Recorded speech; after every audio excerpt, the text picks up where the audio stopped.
Minerva पाठशाला में आप सभी का स्वागत है और हम कर चुके हैं इकाई 2 में वर्गमूल परिचय। वर्गमूल का परिचय का वीडियो मैंने बना दिया है।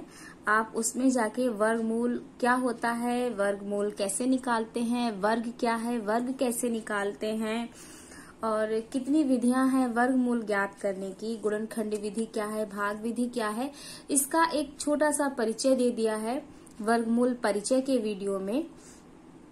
तो आप पहले उसे देख ले, उसके बाद आज मैं स्टार्ट करूंगी अभ्यास 2A। तो फिर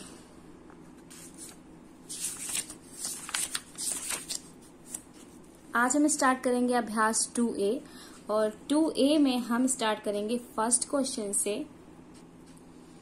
पहला क्वेश्चन हमारा कह रहा है 1 से 15 के बीच की सभी विषम संख्याओं के वर्ग ज्ञात कीजिए। तो ये है हमारा क्वेश्चन और देखिए सबसे पहले इसमें देखेंगे कि विषम संख्याएं क्या होती हैं। तो परिचय की वीडियो में मैंने बताया हुआ है कि सम संख्याएं क्या होती हैं और विषम संख्याएं क्या होती हैं। ठीक है, आप वहां उस वीडियो में जाइए और सम विषम देख लीजिए। अब हम बात करेंगे 1 से 15 के बीच की सभी विषम संख्याओं के वर्ग। तो 1 से लेकर के 15 के बीच में विषम संख्याएं कौन कौन सी होंगी? वह सभी संख्याएं जो 2 से ना कटे वो विषम होती हैं और जो 2 से कट जाएं वो सम होती हैं। तो 2 के पहाड़े में कौन कौन सी संख्याएं नहीं आ रही हैं वो सारी संख्याएं हम यहाँ पर लिख लेंगे।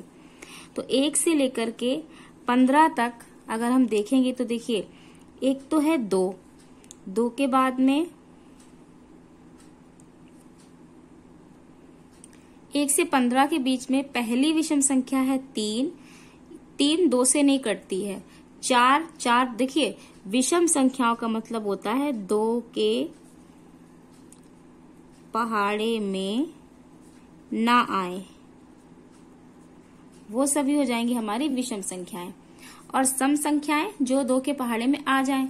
तो 3 हमारा 2 के पहाड़े में नहीं आता तो ये विषम हो जाएगा 3, दूसरा होगा हमारा 5, फिर 7, फिर 9, फिर 11 और फिर 13। अब देखिए 13 के बाद आ जाएगा 15, 14 तो पहाड़े में आता है तो 14 तो सम हो गई और विषम पूछा है और 15 विषम। अगला क्या होगा 15, तो 15 तक पूछा है तो 15 का तो मैंने निकालना नहीं है, 15 से पहले पहले की विषम संख्याएं। और फिर कहा है संख्याओं के वर्ग। वर्ग मैंने बताया था, अगर आपको सही से जानना है डिटेल में तो आप जाइए परिचय की वीडियो में, उसमें देखिए जा करके। ये वर्ग का मतलब है यहाँ पर 3 की घात 2, ये 5 का वर्ग मतलब 5 की घात 2, 7 का वर्ग मतलब 7 की घात 2, 9 का वर्ग मतलब 9 की घात 2, 11 का वर्ग मतलब 11 की घात 2, 13 का वर्ग मतलब 13 की घात 2, 15 का वर्ग मतलब 15 की घात 2। अब कर लेंगे आगे इनको हल। तो देखिए 3 की घात 2 का मतलब 3 को हम लिखेंगे 2 बार, बराबर आ जाएगा 3 तिया 9। 5 को हम लिखेंगे 2 बार, बराबर आ जाएगा 5 25। 7 को लिखेंगे हम 2 बार, बराबर आ जाएगा 7 सत्ते 49। 9 को लिखेंगे हम 2 बार तो बराबर आ जाएगा हमारा 9 नेम 81। 11 को 2 बार लिखेंगे तो गुणा करेंगे 11 गिरहम हो जाएगा 121। 13 को लिखेंगे हम 2 बार और 13 की जब गुणा करेंगे तो ये आ जाएगा 169। 15 को 2 बार लिखेंगे तो 15 आ जाएगा 125, 225 होएगा। तो इससे पहले पहले की ज्ञात करनी है तो देखिए ये आ जाएंगी हमारी 1 से 15 के बीच की सभी विषम संख्याओं के वर्ग। तो ये आ गए हमारे सभी विषम संख्याओं के वर्ग। दूसरा है प्रश्न हमारा निम्नांकित के मान बताइए। तो देखिए 56 दिया, इसकी घात 2 दी हुई है। तो 56 की घात 2 का मतलब क्या है? 82 की घात 2, 65 की घात 2, 75 की घात 2। तो इसे हम हल करेंगे। पहला है हमारा 56 की घात 2। घात 2 का मतलब है 56 का वर्ग। और तो 56 को हम कितनी बार लिख सकते हैं? जितनी घात दी है उतनी बार लिख सकते हैं। तो 56 को हम लिख देंगे 2 बार और गुणा का निशान लगा देंगे। अब 56 की 56 से कर देंगे गुणा। तो आप गुणा करके यहाँ पर आंसर लिख दीजिए। मैं डायरेक्ट लिख देती हूँ 3 1 3 6, ये आ जाएगा इसका उत्तर।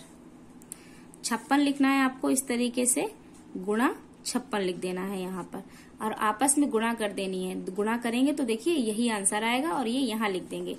ऐसे ही 82 की घात 2, तो 82 को हम लिख सकते हैं 2 बार गुणा का निशान लगा के।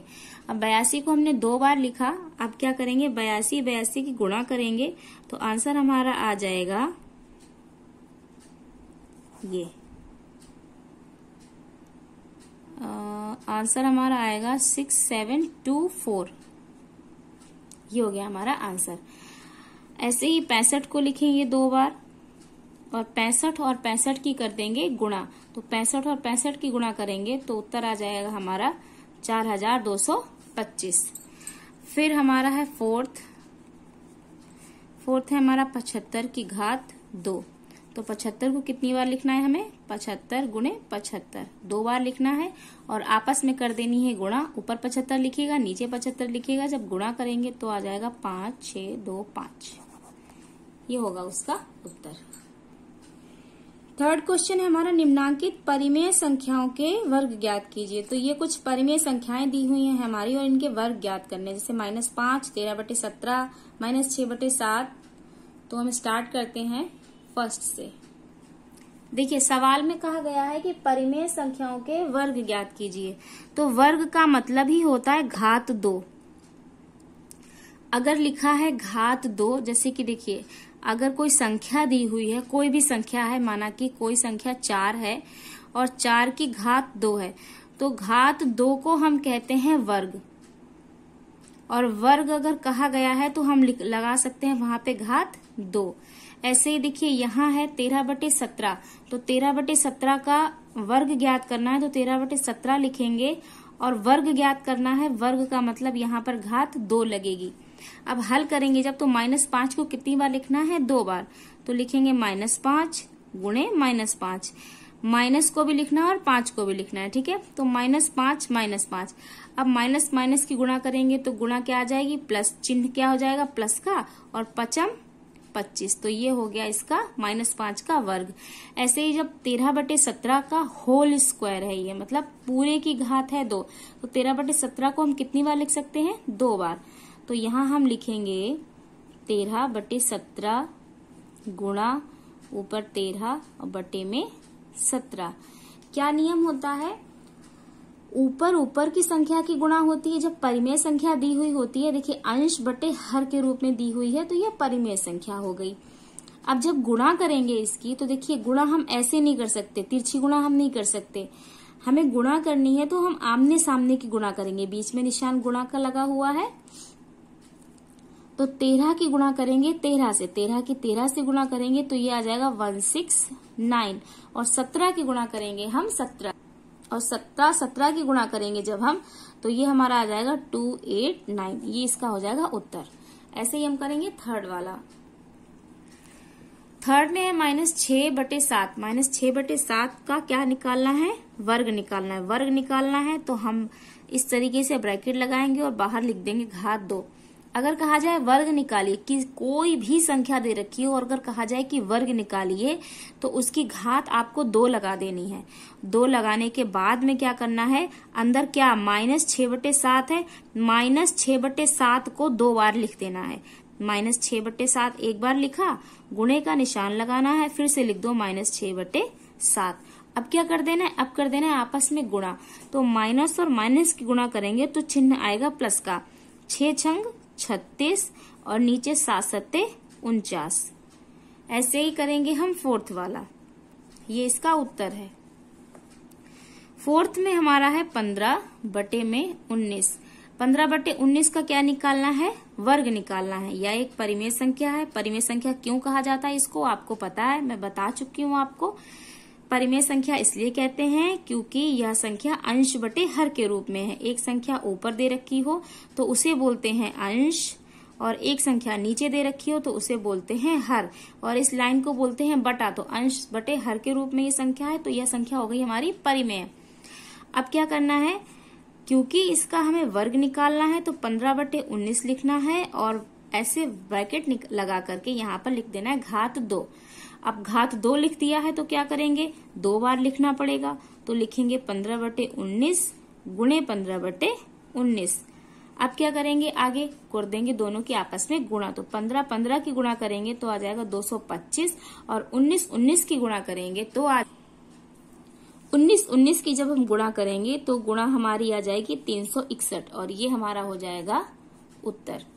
ऐसे ही करेंगे हम फिफ्थ क्वेश्चन में कह रहा है -125।